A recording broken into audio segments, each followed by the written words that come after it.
디지털 시대의 외로움. SNS 속 가짜 연결이 남긴 빈자리. 디지털 기술의 발달로 우리는 일상에서 상상조차 하기 어려운 편리함을 누리게 되었다. 스마트폰 하나만 있으면 거의 모든 일을 해결할 수 있고, 소셜미디어를 통해 지구 반대편에 사는 사람들과도 실시간으로 소통하는 시대가 열렸다. 겉보기에는 이처럼 연결이 활발해 보이지만 정작 많은 이들이 외로움을 호소하고 있다는 점에서 역설이 느껴진다. 편리하고 빠른 소통이 오히려 인간관계의 속도를 지나치게 높이고 친밀감을 보이는 것에 집중하게 함으로써 심리적 거리감을 키우고 있는 것은 아닐까? 가짜 연결로 지칭되는 피상적 관계에 기대어 살아가는 현대인들은 빠른 정보 흐름 속에 쏟아지는 콘텐츠를 소비하며 정작 내면의 고립감과 불안을 해소하지 못한 채 더 깊은 외로움에 빠져들고 있다. SNS는 본디 다양한 관계를 맺고 소식을 나누기 위해 시작되었지만 어느 순간부터는 보여주기를 위한 도구로 변질된 면이 있다. 플랫폼마다 팔로워 수, 좋아요 개수, 공유 횟수 등으로 가치를 가늠하게 되면서 사람들은 온라인에서 더욱 화려하고 완벽해 보이기 위해 노력하게 된다. 자신의 일상을 있는 그대로 공유하기보다는 조금이라도 더 빛나 보이는 순간만을 선별하여 올리는 것이다. 이런 과정을 거치다 보면 누군가의 SNS 피드에 담긴 모습은 실제 그 사람이 아닌 편집되고 과장된 이미지가 된다. 이러한 왜곡된 자기 표현은 보는 사람으로 하여금 상대간을 행복하고 성공적인 삶을 사는 것처럼 느끼게 만들고 결국 나만 뒤처져 있다는 상대적 박탈감과 외로움을 심화시킨다. 나아가 SNS에서 맺는 관계는 오프라인에서 형성되는 인간관계보다 훨씬 빠른 속도로 만들어지고 또한 비슷한 속도로 해체되기도 한다. 누군가를 친구로 추가하거나 팔로우하고 메시지를 남기는 것은 단 몇 번의 클릭으로 충분하다. 반대로 실증을 느끼면 곧바로 언팔로우하거나 차단 버튼을 누를 수도 있다.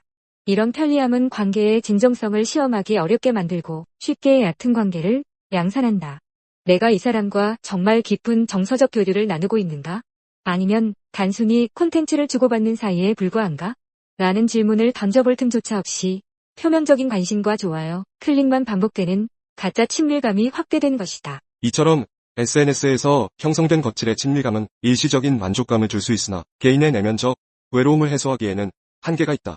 오프라인에서 함께 시간을 보내며 웃고 울며 감정을 공유하는 관계, 즉 서로의 존재를 깊이 체감할 수 있는 관계를 대체하기엔 SNS라는 공간은 지나치게 빠르고 단편적이다. 실제로 현 시대의 수많은 연결은 역설적으로 정서적 단절을 만들어내고 있다.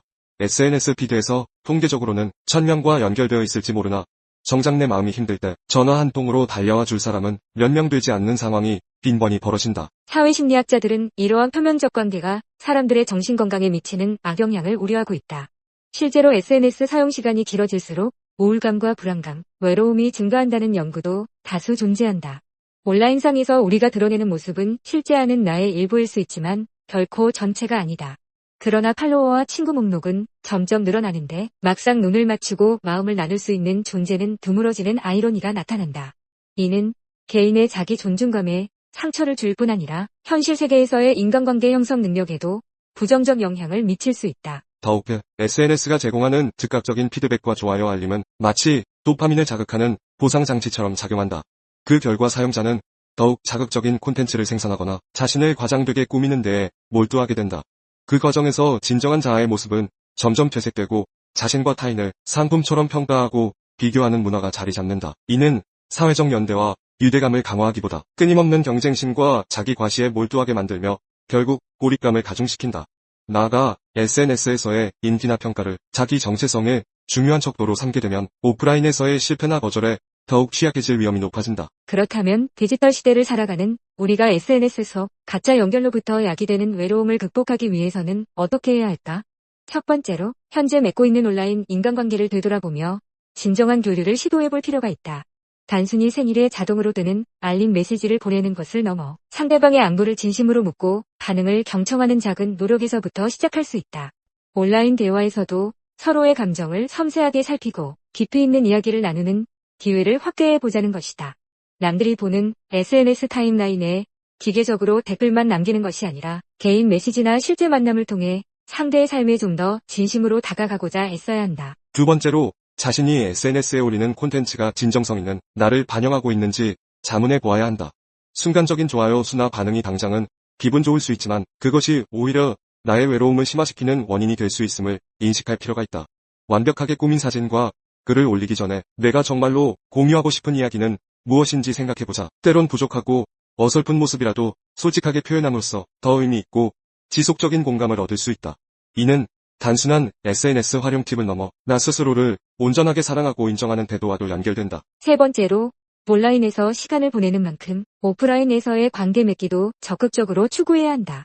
그동안 소홀히 했던 친구나 가족들과의 만남을 계획하고 취미나 봉사활동 같은 공통 관심사를 통해 새로운 사람들과도 교류해보자. 직접 얼굴을 보고 목소리를 듣고 손을 마주잡는 경험은 SNS가 절대 대체할 수 없는 정서적 충만감을 제공한다. 디지털 환경에 익숙한 세대라 할지라도 인간의 마음이 깊이 교감하고 진정한 유대감을 느끼는 과정은 여전히 오프라인적 상호작용이 핵심임을 잊지 말아야 한다. 마지막으로 SNS의 사용 시간을 스스로 조절하고 무작정 피드를 스크롤하기보다 의도적인 디지털 디톡스 시간을 가져보는 것도 한 방법이다. 하루 중 특정 시간대는 스마트폰을 멀리 두고 눈을 감거나 주변 풍경과 소리에 집중해보자. 처음에는 불안하고 허전할 수 있지만 그것은 디지털 연결에 지나치게 의존해온 내 삶을 되돌아볼 수 있는 좋은 기회가 될 것이다. 오히려 이 시간은 내면의 목소리를 듣고 자아를 성찰하는 기회의 장이 될 수 있으며 SNS 이전에 우리가 누렸던 더 직접적이고 진솔한 인간관계의 소중함을 다시금 깨닫게 한다. 결국 SNS 자체가 악이거나 제거해야 할 무언가는 아니다. 오히려 SNS는 우리에게 막대한 정보와 다채로운 소통의 기회를 제공하는 유용한 도구일 수 있다. 문제는 SNS를 어떻게 사용하느냐에 달려 있다. 누군가의 눈에 들기 위해 지나치게 자신을 포장하거나 오직 보여주기식 삶에 급급해진다면 관계의 중심에는 진정성 대신 허상이 자리를 잡게 된다. 그리고 그 허상은 당신은 계속 외롭다고 속삭이며 점점 내면을 잠식한다. 반면 적절한 SNS 활용과 함께 진솔한 만남과 소통을 중시한다면 디지털 시대에서도 우리는 충분히 의미 있는 관계를 형성하고 외로움을 극복할 수 있다. 디지털 시대의 외로움이 SNS 속 가짜 연결에서 비롯된 것이라면 그 해결책도 결국 진짜 연결에서 찾아야 한다. 기술이 제공하는 편리함과 나 자신을 과도하게 투영한 가상 이미지의 유혹을 적절히 경계하며 우리의 관심을 다시 사람에게 돌려보자. 이웃의 목소리를 듣고 실제 얼굴을 마주하며 함께 시간을 보내는 과정을 통해 우리는 외로움을 비집고 들어온 허무함과 결핍을 채워나갈 수 있다. 그리고 그 안에서야말로 더 이상 포장할 필요 없는 진짜 나를 발견하고 그것을 있는 그대로 사랑해줄 사람들과 깊이 연결될 수 있을 것이다.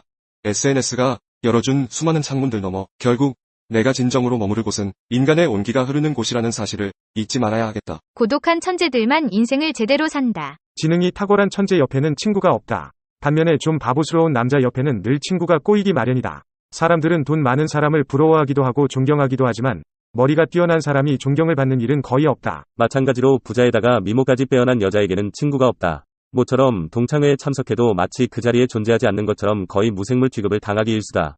미녀들은 지능이 뛰어난 남자가 흔히 겪는 네가 얼마나 잘났느냐고 깎아내리는 것보다 더한 고통을 받는 일이 흔하다.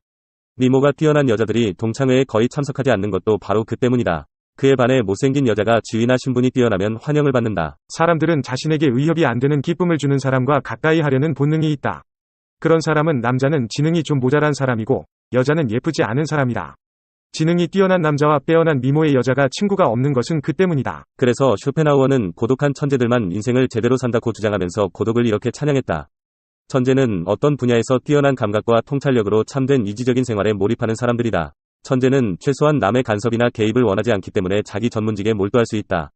그가 사람들과 잘 어울리고 친화력이 있고 취중좌담을 좋아한다면 어떻게 보통 사람들은 견디지 못하는 격리되고 소외된 삶을 살 수 있겠는가.